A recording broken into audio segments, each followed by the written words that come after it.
Kalau saya boleh lihat dari kartu The Tower, kalau kalian googling arti kartu The Tower ini, sesuatu yang sudah kita siapkan itu ternyata porak-poranda, berbeda dari apa yang direncanakan. Ambiar, nah istilahnya begitu ya, kalau kata-kata netizen koplo di Jawa Timur dan Jawa Tengah.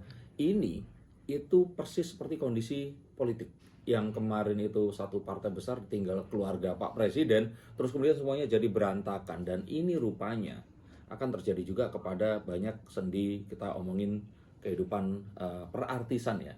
Dimulai dengan kemarin akhirnya Iris Bella ini mengajukan gugatan terhadap Amarzoni, dan ini sudah tidak terhindarkan. Sebenarnya sesuatu yang sudah ditahan-tahan, tetapi ya Iris Bella saya lihat ini kan barengan dengan umi-umi yang lainnya ini. Terus kemudian kayaknya mendapat pencerahan dari mereka semua dan berani untuk mengambil langkah, ya mencoba untuk melepaskan diri dari seseorang memang sudah terjerat dengan sesuatu yang sulit untuk bisa dilepaskan. Dan ini juga sebuah pertanda untuk kalian semua, jika hal ini terjadi, mungkin ini adalah sebuah ketegasan yang juga harus kalian tiru. Nah, ini rupanya tahun di mana pengambilan keputusan itu harus diambil. Dan hal-hal yang dianggap kemarin itu sebagai sesuatu yang sudah dibangun dan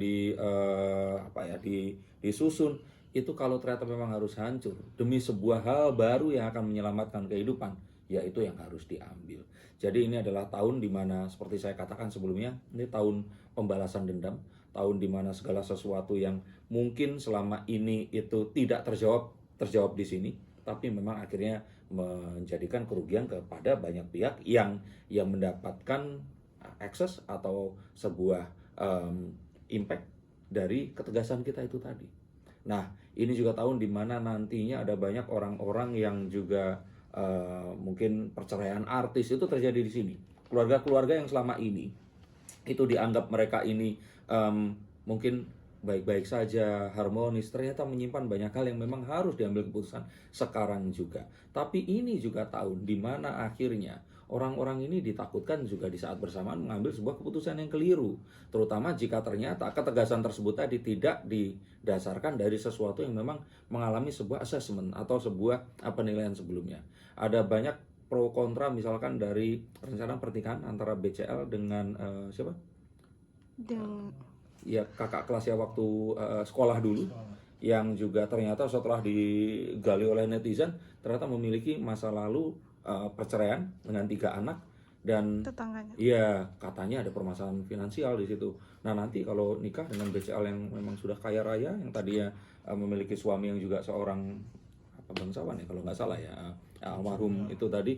Nah, apakah ini akan jadi sesuatu pilihan yang tepat atau tidak? Tapi apapun itu, 2 Desember nanti direncanakan BCL ini akan melangsungkan pernikahannya di Pulau Dewata. Nah, hal seperti ini yang mungkin akan menjadi sebuah babak baru yang bisa saja keliru atau tidak, tapi orang-orang ini akhirnya berani mengambil keputusan setelah sekian lama. Kemarin BCL itu ceritanya kan dijodohkan sama Ariel ya kan, dan selama ini diharap-harapan nggak bisa move on dari almarhum sebelumnya, tapi ternyata akhirnya dia mengambil keputusan. Jadi inilah tahun dimana segala sesuatu itu akhirnya tampak dan akhirnya ditunjukkan seperti itu. Juga dengan Luna Maya yang akhirnya juga mengakhiri hubungannya, yang kalau kemarin saya kira ini hubungannya beneran apa cuman buat konten ya gitu, seperti itu. Tapi ini adalah tahun dimana kalau kayak kontrak itu selesai dan dimulai kontrak baru, sama seperti pemerintahannya, kontraknya selesai tahun depan ini pemilu pemerintahan yang baru. Nah, kalau dari alam sendiri saya melihat dari the two of coins ini akan terjadi hal-hal yang memang terjadi seperti biasanya, ini terjadi lagi karena ya makna dari two of coins itu adalah itu tadi.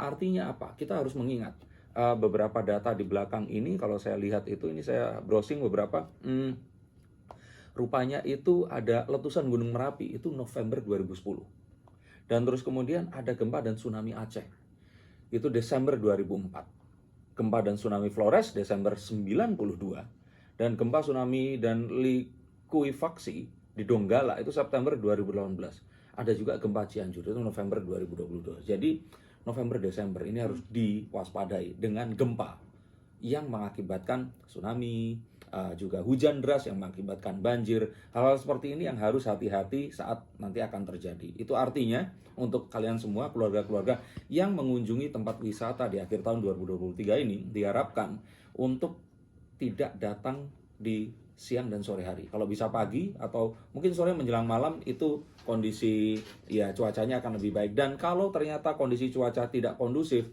nggak apa-apa, dibatalin saja, mendingan terjadi hal-hal yang tidak diinginkan. Jadi hal seperti ini yang mungkin harus kita waspadai: gempa, tanah longsor, hujan deras terutama, dan hal-hal yang mungkin bersifat hidrometeorologi, bencana yang berhubungan dengan air. Ini yang harus hati-hati. Maka akan lebih baik liburannya ke gunung instead of ke pantai, atau misalkan hindari ke tempat-tempat yang cuacanya itu cenderung lebih banyak berubah-ubah. Misalkan ya kalau seperti itu artinya mungkin ke daerah-daerah yang ada di ya pinggir pantai atau pinggir pulau, atau daerah yang kalau kita lihat itu, kalau Bali ke timur itu kan anginnya kencang tuh di sana. Jadi Sulawesi dan sebagainya ini harus diwaspadai.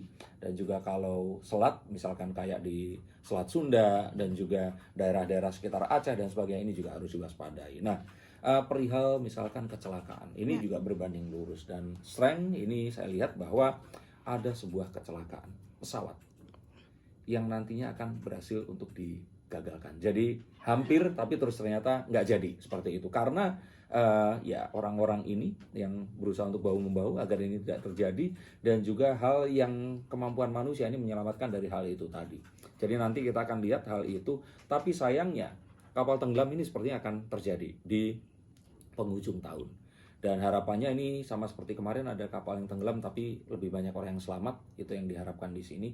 Karena memang ombak yang tinggi dan juga orang-orang yang nggak sabaran berusaha untuk akhirnya pergi, tapi mereka ini akhirnya seperti tidak mengindahkan, kayak itu tadi, muatannya berapa ton, itu akhirnya mereka menambahkan. Nah, itu yang berbahaya. Jadi saat orang-orang ini tidak sabaran, maka bencana ini sangat mungkin akan terjadi dan nyawa akan bisa melayang. Kira-kira gambarannya akan seperti itu.